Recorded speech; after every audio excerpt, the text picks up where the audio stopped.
Bonjour et bienvenue sur la chaîne Revenus sans travailler.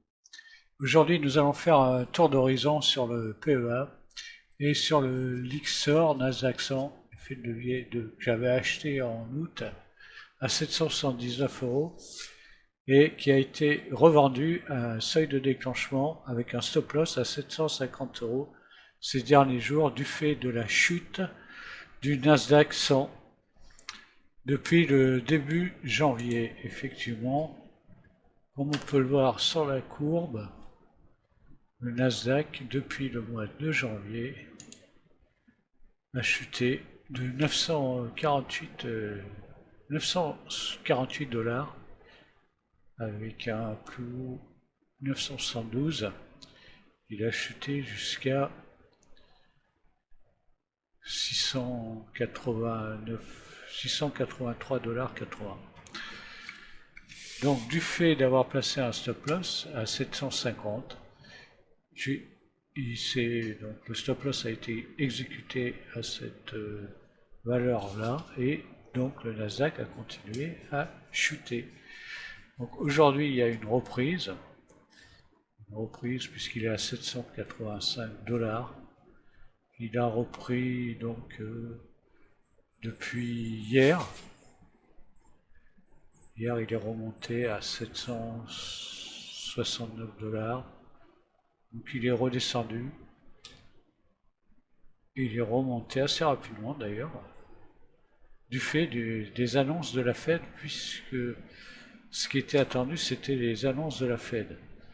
Voilà. Donc pour ma part, moi je pense que la Fed n'est pas rentrée dans le vif du sujet, à savoir remonter les taux d'intérêt.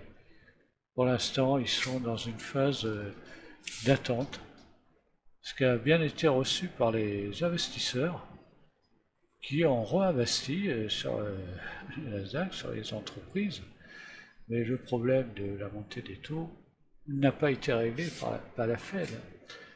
Donc je pense que cette semaine va être une semaine stratégique pour pouvoir se placer, puisqu'il va y avoir plusieurs résultats des entreprises du Nasdaq et aussi une réponse au taux d'intérêt, à l'augmentation des taux d'intérêt par la Fed.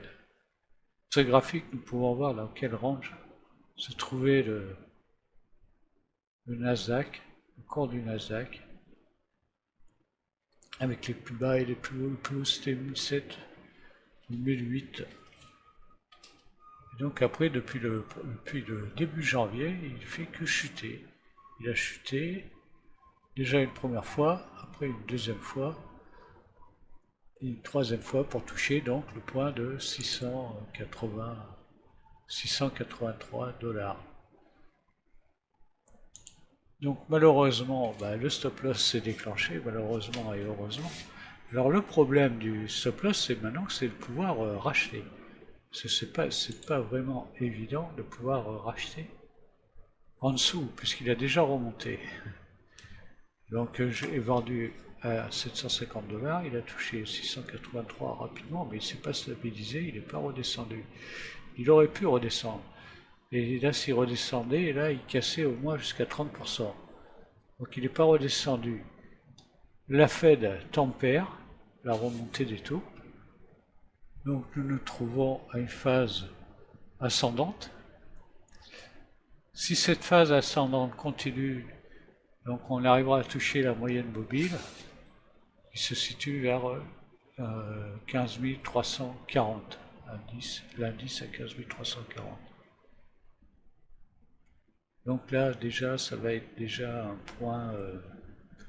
point crucial pour savoir exactement s'il va repartir à la hausse ou s'il va repartir à la baisse. Mais déjà, s'il atteint ce point, c'est déjà pas mal.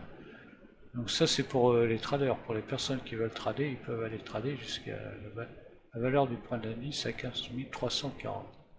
Donc moi, pour ma part, je pense que je vais rien faire. Je préfère attendre parce que je pense qu'on n'a pas reçu encore toutes les données, c'est-à-dire que j'aimerais bien savoir comment va se situer la Fed par rapport aux taux obligataires. Est-ce qu'ils vont les faire monter drastiquement, ou alors parce qu'ils vont encore attendre. Et je préfère attendre les résultats des entreprises pour pouvoir me placer. Alors, ce qu'il faut souligner, c'est que le trade, le stop loss par lui-même, c'est bien, mais il faut que ça continue à descendre. Le problème, il est là. Parce que si la valeur descend, après c'est beaucoup mieux pour se placer, parce que ça évite, ça permet de racheter donc moins cher, et donc pouvoir faire des gains plus élevés. Malheureusement, là, pour l'instant, il n'est pas descendu. Ce qui est bien, on remarque. Bon.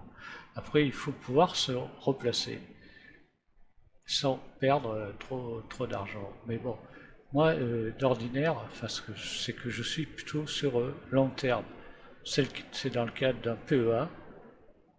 Je pense que moi, je pense que l'indice va s'en remettre, bien sûr, forcément, dans le temps. Il va remonter. Donc le stop loss, oui et non. Personnellement, je pense que je vais racheter et je vais laisser courir pendant quelques années.